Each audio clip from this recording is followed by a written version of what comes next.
grace, how sweet the sound that saved a wretch like me. I once was lost, but now I'm found. Was blind, but now I see.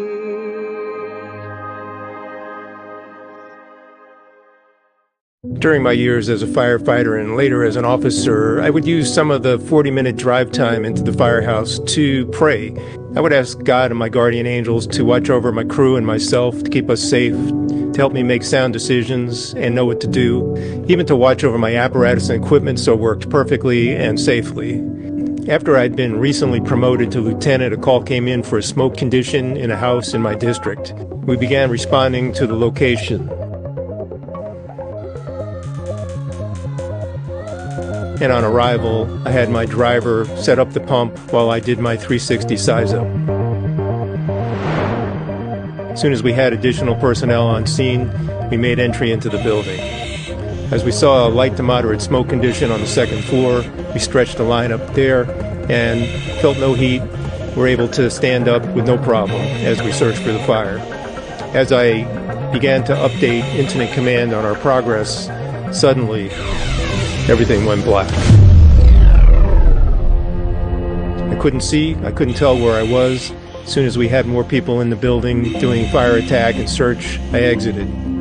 I saw that my mask had a thick layer of black soot that was melted, and my helmet was incinerated. I understood that I had been in a flashover situation and felt absolutely no discomfort, heat, pain, anything, although my gear was toasted. A few days later, the fire investigator sent me some photos of the bedroom, which was directly behind me in the hall. And what I see on the wall appears to be the wings of an angel and a heart. I take this as a sign that my guardian angels were there protecting my crew and myself from what could have been a catastrophic event.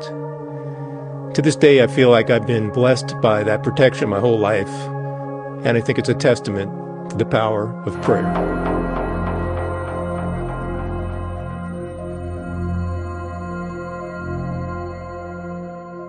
Welcome to Responder Resilience. My name is Dr. Stacy Raymond. First responders and those who serve in the military oftentimes witness extremes of the human condition. From delivering a baby, putting out a raging fire, keeping the peace and saving lives, to dealing with the carnage of car accidents and war, suicides and murders, and the heartbreaking inhumanity of racism, violence, and abuse. Many of our first responders and military see more trauma in one day than the rest of us typically encounter in a lifetime. I thoroughly enjoy my work with these brave and skilled individuals. They undeniably are a rare breed. They are drawn to serve. They must serve. While the average person is running from danger, first responders are moving toward it, toward the fire, the gunshots, the victims, and as a result, their work carves deep grooves into the soul. These remarkable people have an unmistakable depth of character.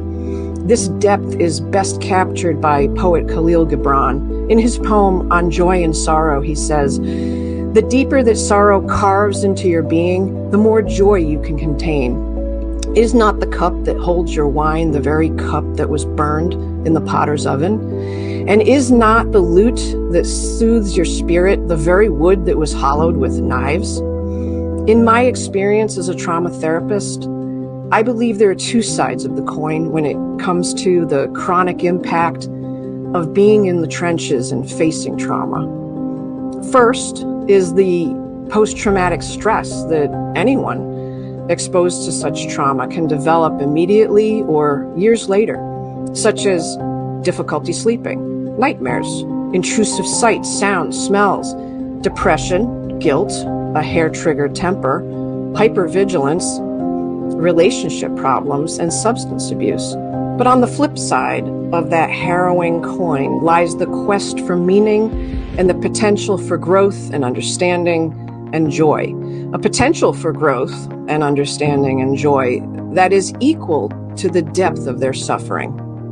Spirituality, the topic of tonight's podcast, is a uniquely personal concept, as different as each and every one of us. A person's spirituality serves as a foundation, a way to cope, a guide for living, and a comfort. For many first responders and members of the military, spirituality can be a lifeline when one feels alone in an unfair world that sometimes makes no sense. In this episode, we will hear what spirituality means to those who risk their lives to protect, and in some cases to save our lives. We will learn how their beliefs help them through their darkest moments. Let's hear how several first responders and one veteran define their spirituality. First is Dan.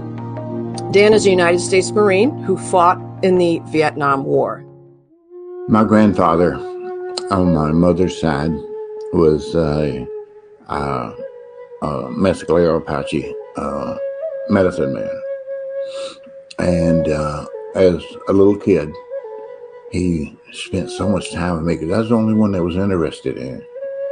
And we'd go out in the woods, we'd just build a fire and stay maybe all night or a couple of days. And he taught me everything. He taught me about how to live, how to trap, how to track animals, how to survive. When I was 6, maybe 7, maybe even younger, and he told me, he said, it's time for you to go to the spirit world. And he took me there. And ever since then, because it was so peaceful and so protective. When I go to the spirit world, I'm in a forest of giant pine trees, pine needles on the ground. They're wet but soft. And I'm always in my bare feet so that I can feel them. I see the great white stallion, the winged stallion, which the Native Americans think that when you die, the great white stallion comes to take you to the spirit world. I guess anybody that's not Native American would consider that an angel. And as long as I could look at him and he looked me in the eyes and his wings were down, folded down by his side, I knew I was okay. Because he wasn't ready to take me yet. Next is Sam, a police lieutenant. We don't like to talk about it a lot, but a lot of cops are very religious. A lot of first responders are very religious because you get to see the best and the worst. And sometimes when you see the best, you're just reminded that there's something out there bigger than you. It's nice to know that you could be a part of it. Find whatever makes you comfortable. Right? You know, if it's sitting out in nature, communing with grass, if it's going to church, if it's going to a pagan ritual, if it's dancing under the moon, do for you what makes you feel better. You don't have to explain it, but it's definitely a major part in helping me cope. Jimmy is a former deputy fire chief. Currently, he is emergency management director and fire administrator. I have a unique relationship with God that was really developed since I went into treatment for alcohol and drug addiction, because that was a turning point in my life when my relationship with God had changed. I had grown up in an environment of going to church every day and standing and kneeling and standing and kneeling and sitting and standing, and it was very rote and very calculated. But I walked away kind of still feeling empty. I also grew up with this fear that God was a punitive God, and that was looking down upon me from the heavens above for every little thing that I did wrong, and that I would be held accountable and punished for that. And that was my concept of God. There were several factors that brought me into treatment. And I realized while I was there that the circumstances that led me into treatment wouldn't have happened if it weren't for a loving God.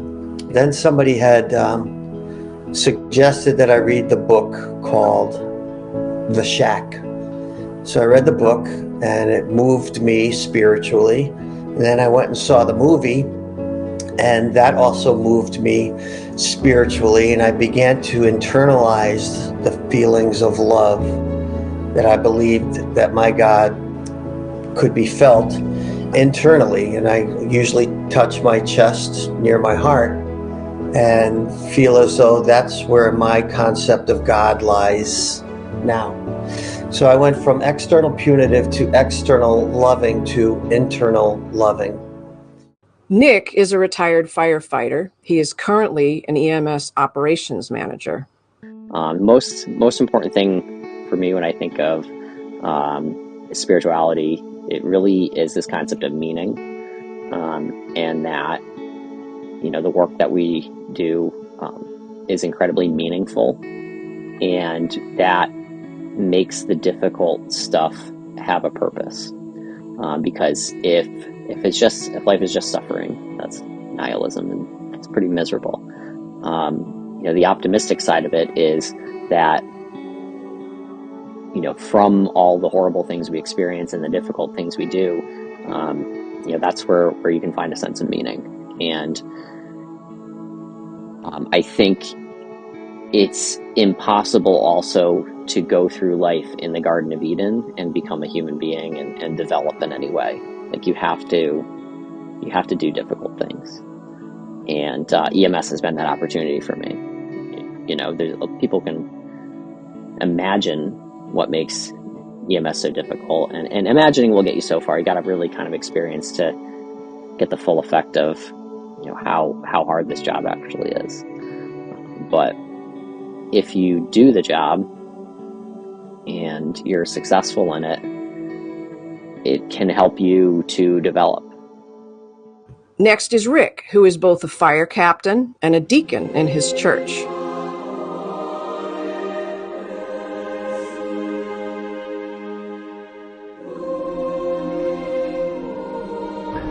So I'm Captain Rick Lawler of the Ridgefield Fire Department, and we're in St. Mary's Church, 1 block from my firehouse. I'm a fire captain, but I'm also an ordained clergyman, a deacon in the Diocese of Bridgeport, and I've been serving here for 3 years. So when I'm not working at the firehouse as a captain, you can find me here serving as a deacon.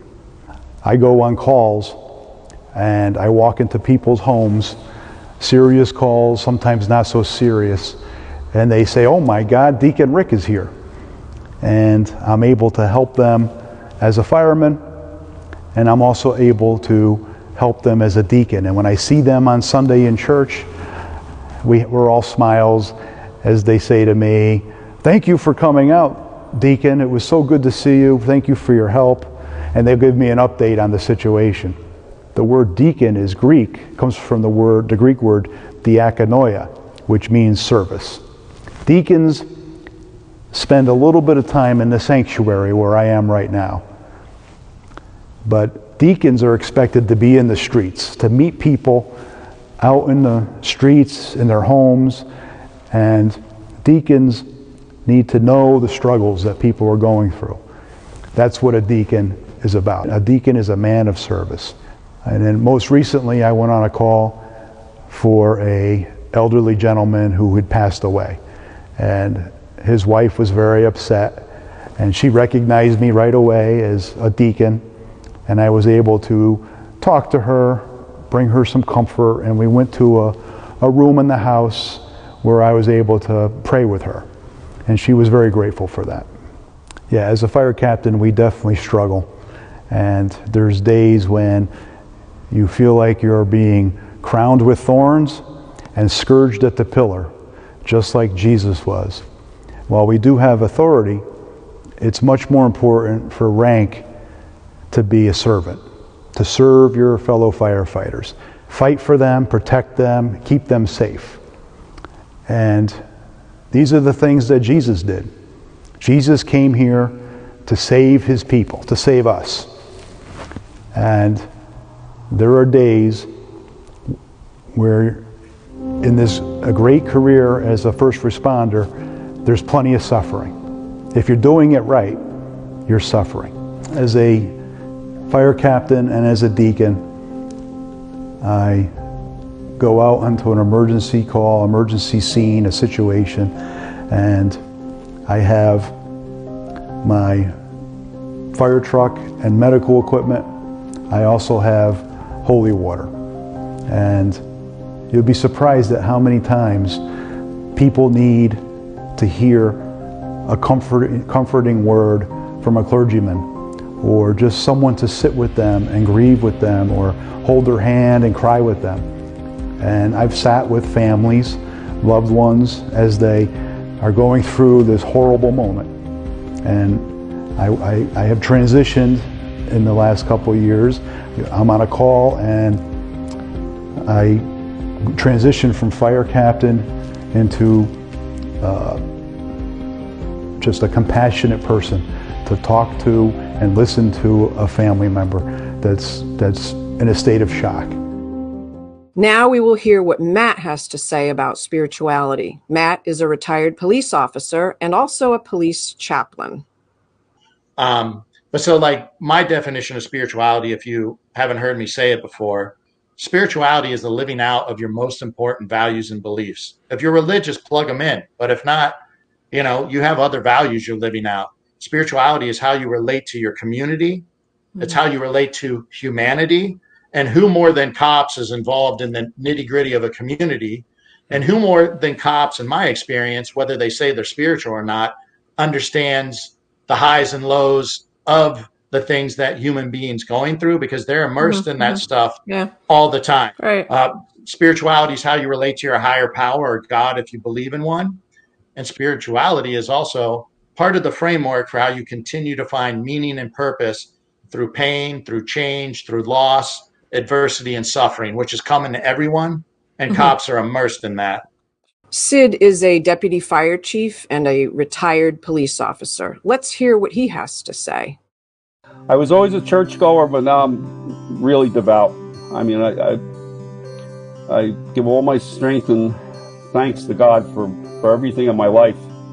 So much so that I've taken a step back in terms of my obsession with the firehouse. I'm still involved, but I had a real heart-to-heart with my wife, and we're going to Florida this winter to look for a snowbird house, and something she's always wanted that I was really not interested in. Now I am interested in. I'm not just doing that to placate her.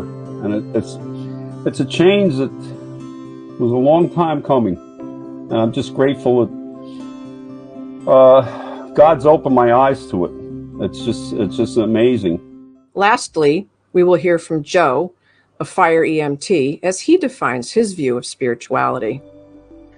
They just talk about how my parents and faith and church family have affected decisions in my life, that I probably wouldn't be down this path of first responder if it weren't for my faith. I've always had that urge to help people or show up and have a smile on your face and be the calm person there trying to manage the scene. You pick it apart, you know, the Bible's got a ton of pages and a lot of authors, so peace that passes all understanding. He'll wipe away every tear, and you'll have no more pain. Talks about the grieving process, you know, pretty much one of the oldest books that's still standing that can kind of guide you in most facets of your life and how to handle situations. I was having a conversation with one of my pastors years ago about this, and he's like, you know what you are? You're an ambassador for Christ disguised as a paramedic. So I've always stuck with that. Let's go a little deeper now. In my work with first responders and veterans, I noticed that many of them encountered inexplicable events in the line of duty, unusual calls that have no logical explanation. Here's what some of them have to say.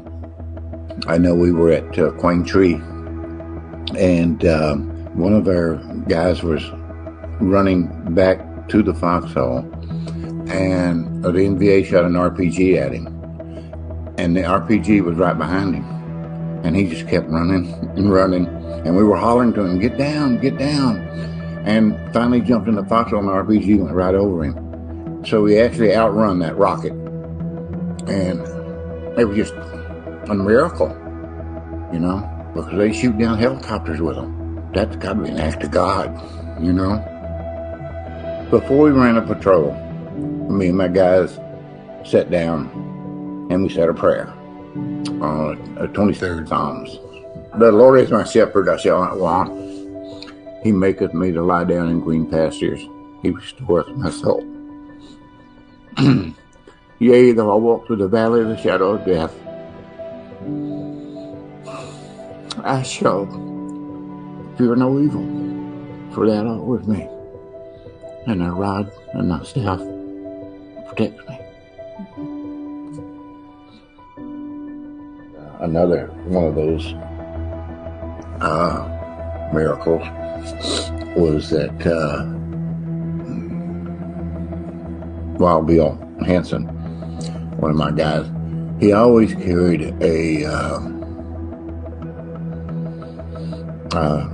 like a New Testament small in his left breast pocket, always. And we got hit. And when the firefight was over, the next day he opened it up, and bullets entered the testament, and it stopped at 23rd Psalms.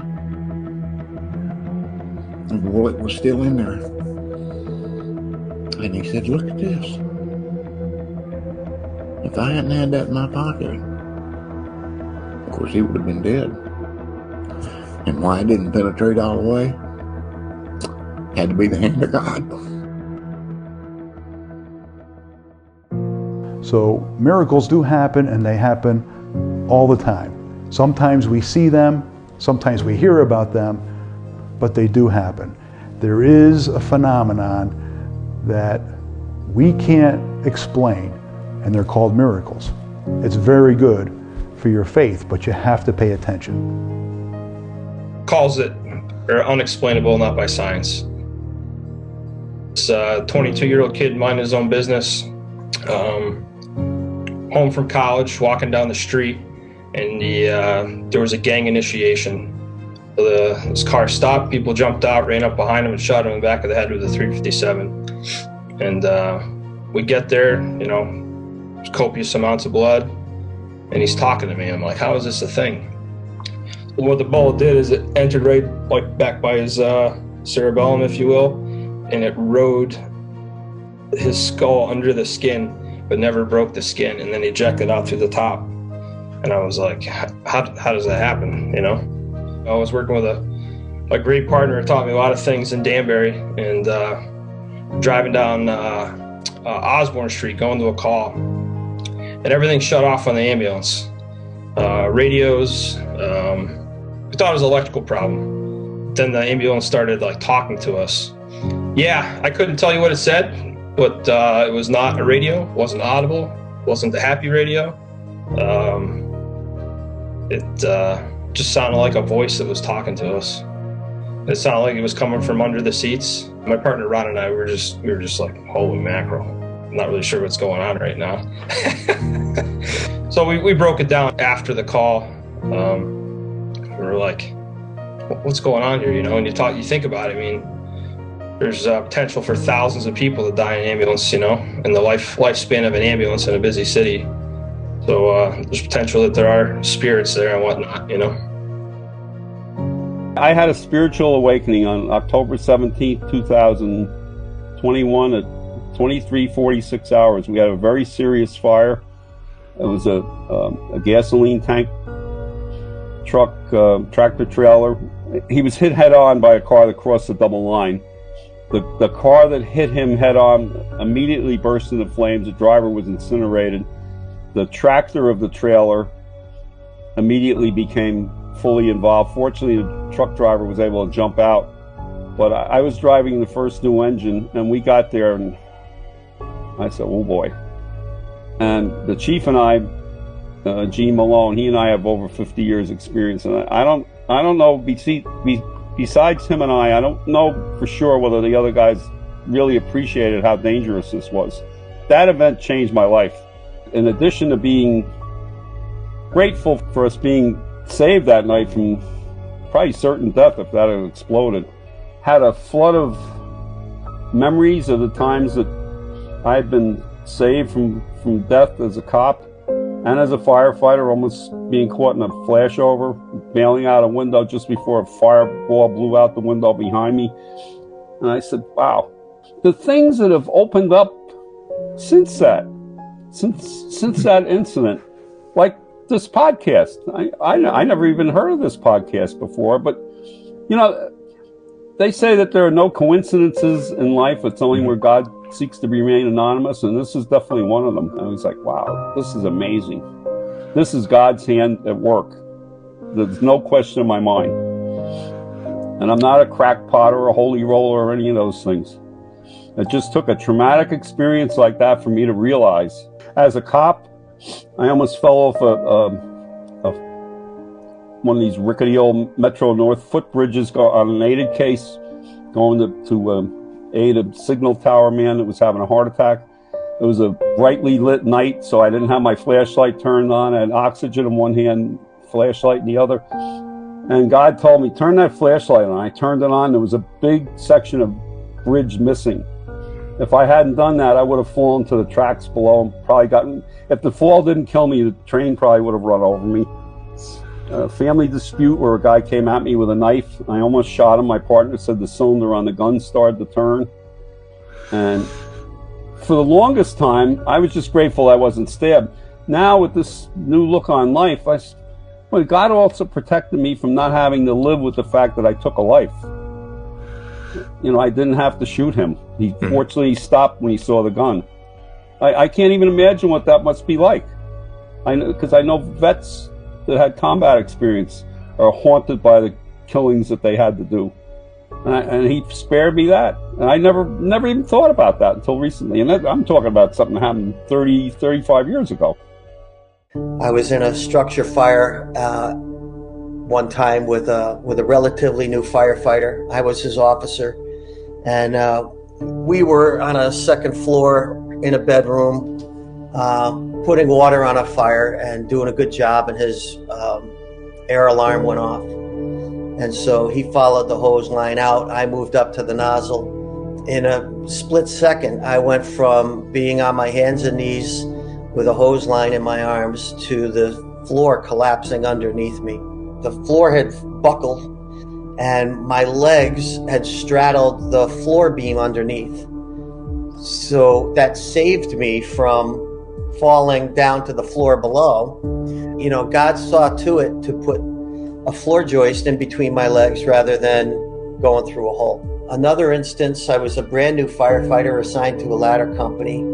We were on a busy street in a 3-story brick apartment building, and we were up on a 3rd floor doing a search and rescue for occupants. And in a few minutes, the heavy haze went to blackout conditions. The temperature went from really hot to untenable. And so I was with 2 other guys. We turned around to exit the back door where we came in. And next thing you know, I couldn't hear them anymore. And I was not in a hallway anymore. I was in the pantry of a kitchen by myself, freaking out, really afraid. I'm like, this is it. You know, I kind of like looked up at the ceiling and said, I guess I'm coming home, meaning, you know, talking to God. I finally was about to look for a window when I heard this voice, and it didn't come from anybody outside of me. It just said, follow me. And I listened, and I wound up going into the kitchen, away from a window, through the kitchen, into the hallway. And then I heard some voices, and I turned right and followed the voices. Next thing I know, I was on the outside porch with the other 2 guys that I entered the building with. To me, there's no reason or rationale to explain how I was led in that direction, that I heard the voice and I followed it and listened to it, but it saved my butt.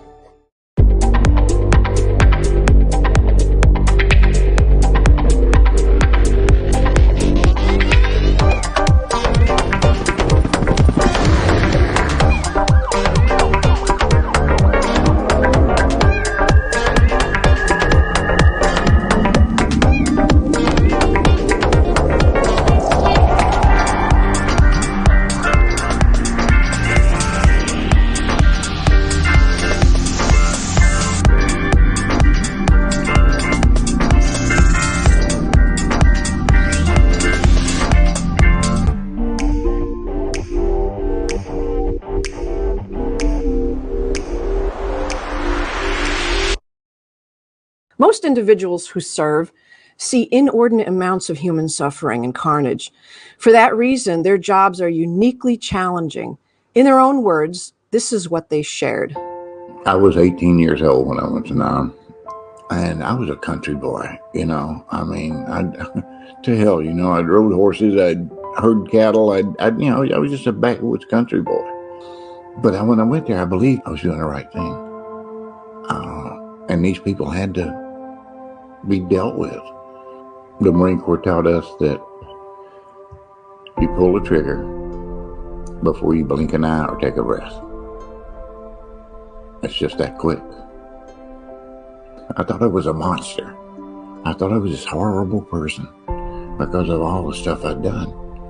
But through EMDR, I learned that it wasn't, that's not me. That's not the person I am. I am a good person. Just to go out and shoot somebody or whatever, that's wrong. I think that's what the commandment means. Is you kill for protection and food. You do it for pleasure. Then that's when it's thou shalt not kill. We did it because we had to. It's either that or you're not going to see the sunrise. It's that simple. Well, as a first responder and as a fire captain, if you've ever been to a firefighter's funeral, this verse goes right to the heart. Firefighters, the intention is to not die. Through training and good equipment, we have many good outcomes every day. But unfortunately, there are times when firefighters do die in the line of duty. And God has a very special place for them because it's a selfless act. And this journey is about serving others, helping others. Being Christian is about selflessness, not selfishness. It's a world we live in is selfish. We're called to be selfless. And when a firefighter does his job, that's an act of courage. It's an act of faith and trust in God. And unfortunately, sometimes things go wrong and a firefighter pays the ultimate sacrifice. But his reward will be great. That's what that verse means to me. So that verse, John 15, means a lot. I actually, I think about that one a lot. If you look at some T-shirts of, Marine Corps T-shirts or shirts they sell, or even plaques. I have a plaque right over my shoulder here that says something very similar, actually. It means that you just have a love for all people, you know. I mean, don't get me wrong. There's some people, obviously, you butt heads with or you may dislike or something of that nature, but try to treat people with respect, you know. Always tell paramedic students or new students, new hires, that every single call, treat them like it was your mother, you know. And if you do that, you build a good rapport, be able to handle the situation and make things better, ideally. Yeah, but that's a very, very powerful verse. As far as laying down one's life for another, I think that's expected of first responders for the most part, in military. I think just about every person I know in the business would have no problem doing that, which makes our business very unique. You know, spiritual, unusual things happen in the back of the ambulance a lot for me, actually. There's a lot of times I would pray with patients if they asked. Question you get all the time as a paramedic is like, am I going to die? You know, and of course you want to give them hope and say they won't, but sometimes you know they will. You know, what I find very interesting when someone's circling the drain, you're doing all you can as a paramedic, or you know, whatever your role may be, but people want to believe in something. People are spiritual, and people have faith. They may put on a persona they don't, but the majority of people right before they die, they say, "Jesus, please save me. God, help me." You know, and I find that very, very interesting. And I've prayed with people before. I prayed silently for people, you know. I was like, you know, what's a a great way to do ministry and learn about psychology and spirituality, go be a cop. And later in life, if I decide to go into ministry full time and study theology or psychology, I will have all of these real world experiences. So I wanted to experience violence and addictions and mental illness and all the things you'll see as a cop, to learn about them, but that's an opportunity to serve. And I also recognize that everybody's going to be having a bad day. Victims and the criminals are not having a good day when the cops show up. So I went into police work as a ministry. A good example is, you see enough people that, for example, suffer the consequences of alcohol abuse. In the acute, like a DUI crash, fatal DUI crash, or chronic. You see someone 38 years old dying of liver failure, and you're going to that call every day. You see that and you experience that. You have to then take those lessons and incorporate them into your life, because if you don't, it'll destroy you. I think that's one of the areas that trauma can come from, is if you're not living your life in a way that's in accordance with what your experiences have been. If you see someone tragically lose a loved one at 30 or 40 years old unexpectedly, and you have to be there when the news of their death is delivered, and then you don't incorporate that into the rest of your life, you're going to have a really tough time. So that's the gift of this job, though. You have to go through the difficult stuff, and it's going to be really challenging. But if you do it, the gift that pays back to you is that really constant reminder of how precious every moment is. As a first responder, we're trained to react and behave in a way that most people wouldn't.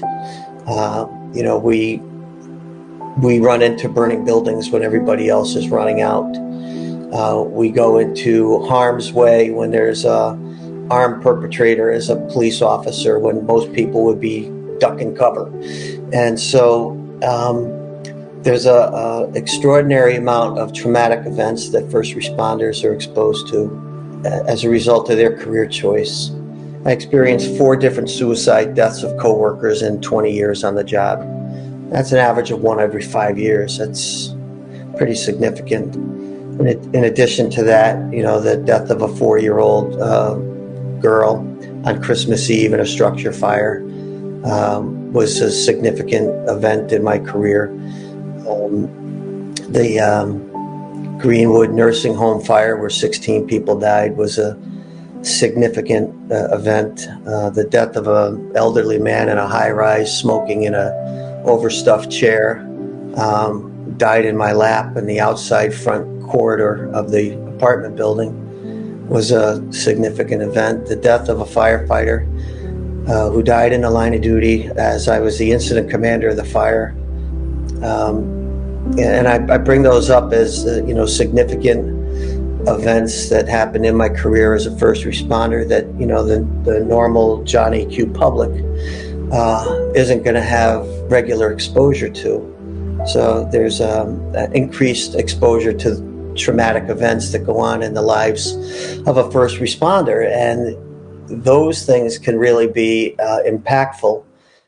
We asked them what gives them hope to get through a particularly difficult call. What compels them to continue at this job that involves responding to child deaths, suicides, gun violence, and victims of car accidents and house fires. Let's hear about what inspires them. I guess one of the questions you always ask yourself was, is today my last day? Am I going to wake up in the morning? Or am I going to be dead? I would sit in my foxhole and think, today could be it. I don't know. Some people say, I got to the point where I wasn't afraid of dying. That's bullshit. I was afraid to die. But, of course, I didn't want to. But I thought, it's going to happen. Because every day, that's all you saw was death. And I just thought, it's going to happen. And I'd go to the spirit world, and they'd calm me down. And I would just see my visions, and I'd say, okay, I'm going to see the sunrise in the morning. We are spiritual beings as much as we are human beings. There is a spiritual side to every single one of us, and we can look around this beautiful planet, this universe, this galaxy, and we see so much beauty and so much mystery. There is a God, there is a creator, there is a mastermind behind this universe we live in. As a firefighter, captain, EMT, I've had plenty of instances where my faith is tested over the years and my faith is reaffirmed. So let's talk about the first one, where faith gets tested. So when I go on a call and I see a child that is hurt, severely hurt, or even killed, you have to question, does God know what he's doing?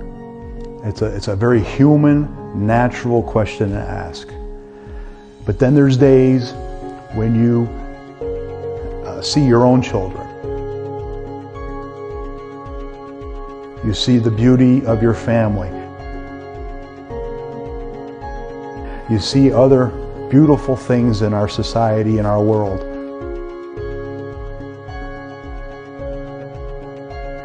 The beauty of a sunrise. The beauty of a happy family. Good things that people do for one another. That's an opportunity for your faith to be reaffirmed. And those things happen in the firehouse, they happen around the firehouse, and they happen on calls. You see good. You helped propagate a good outcome. And that is very good for your soul, it's very good for your psyche, and it's very good for your faith. So what gives me hope every day is I guess the fact that you can help people, no matter how small or large their problem may be, in regards to calls. As far as other hope, we only pass through for a brief period here. Some days like drag at work. David may be able to describe his career. You walk through the door and before you know it, you're retired. So life is kind of the same thing, and I try to, outside of work, I travel like crazy, move around, do stuff every day, knowing that we pass through quick, and what's waiting on the other side is what our objective should be, working every day towards. Fall short all the time. Don't get me wrong. Screw up every day, but just gives me hope that eternity, I guess you'd say, yeah. So having a relationship with God, for me, has been able to question some of the results of the incidents that I've been on, and try to figure out or have a conversation with God as to why things went the way they did. I'll never understand quite fully why friends of mine, partners in a firehouse, commit suicide. Having a relationship with God gives me a place to go with that uncertainty. I always try to make sense of things that don't make sense, and that's not always possible. So I think having a faith and a belief in God has helped me to accept things that I can't really understand or explain. And so by having a faithful relationship with God as I understand him, and to be able to draw the line between what I can control and what I can't control is important. That's where I ask for wisdom on a regular basis. So I've got surrender, I've got wisdom, I've got acceptance, I've got faith, I've got trust in God. And all of these things, what they do is they take the responsibility for the outcome out of my hands. And when I give those over to God, and I accept whatever's dealt my way, then I'm dealing with what God has planned for my life, even though he doesn't share the plan with me, which I get a little upset about sometimes. It's helpful for me to know that in the past, God has saved me when I couldn't have saved myself. or has done things for me that I wouldn't have done myself. And that if he's done it then, why wouldn't he do it now? For our final topic this evening, we asked our first responders, what do they do on a daily basis as part of their spiritual practice? Today, I talk to the Lord a lot. I pray a lot. Anytime that I'm confused, I'm like, something doesn't seem right. Then I actually sit down and talk to the Lord and say, show me some guidance. Show me what I'm supposed to be doing. I know that he doesn't give you everything you want. He gives you everything you need. And because you can ask for $1 million, you ain't gonna get it, you know. But you know, when I was homeless, he made sure that I had something to eat every day, because I needed that. So when the tones go off and the call is serious, it could be a structure fire, or it could be a bad accident where there's a known extrication.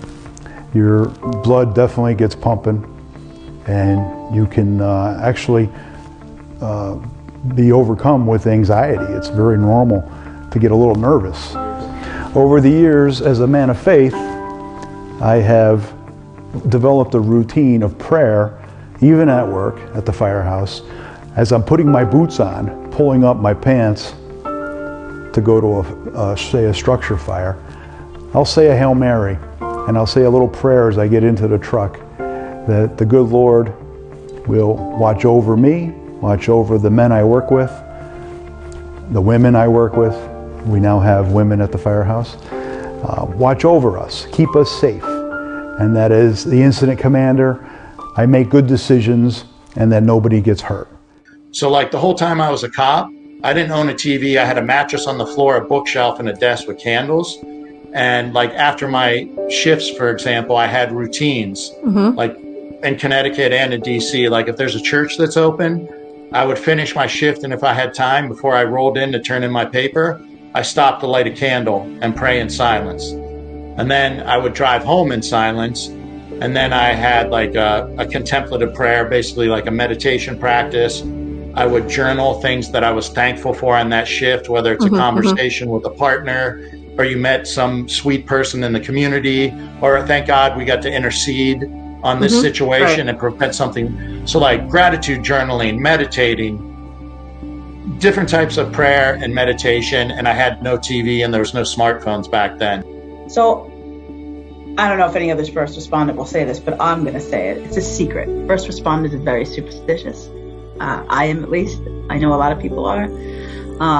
I get dressed the same way when I go out on the street. I open my locker the same way. I put my clothes in the locker the same way. I get undressed the same way.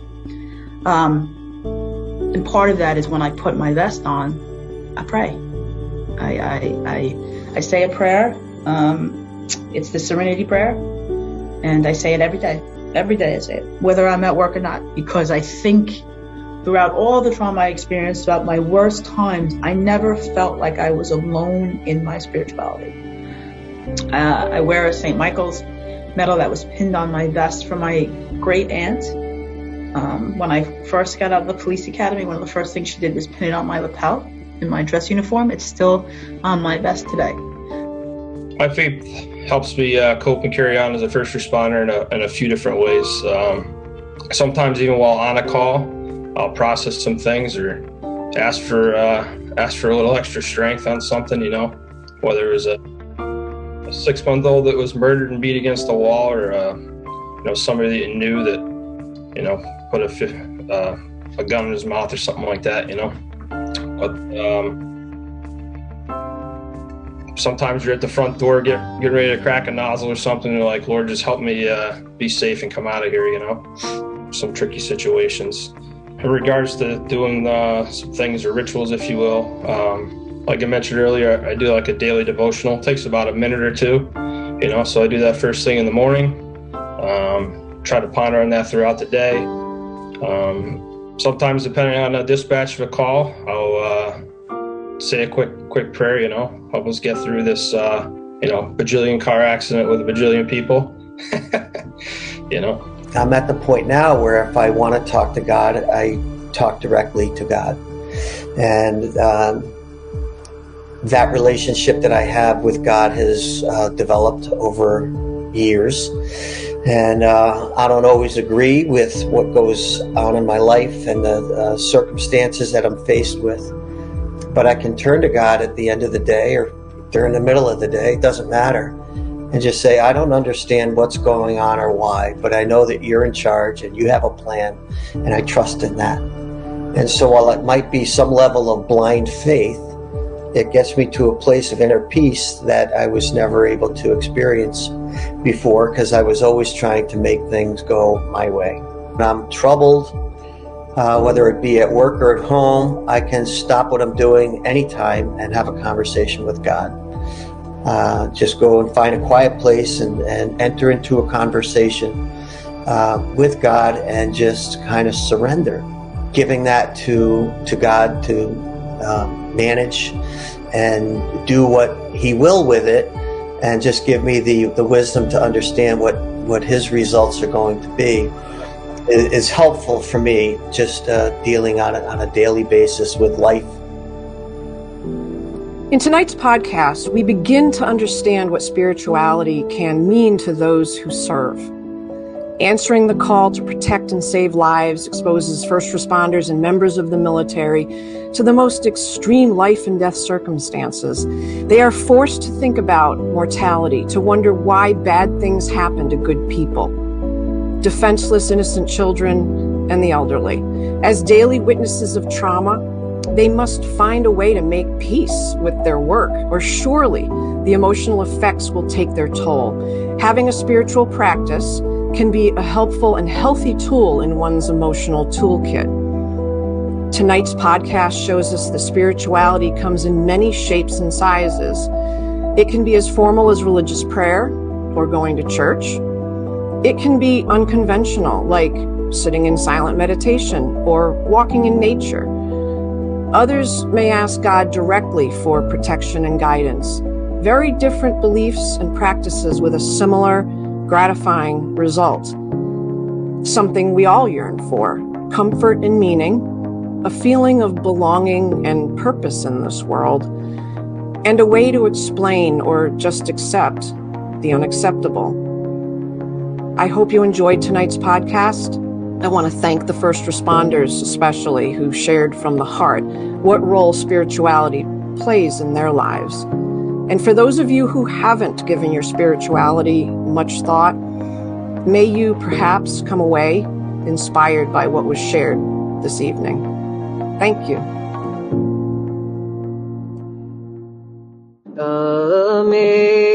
Amazing grace, how sweet the sound that saved a wretch like me.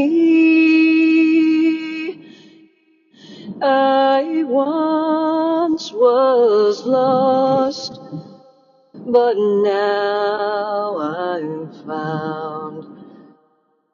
Was blind, but now I see.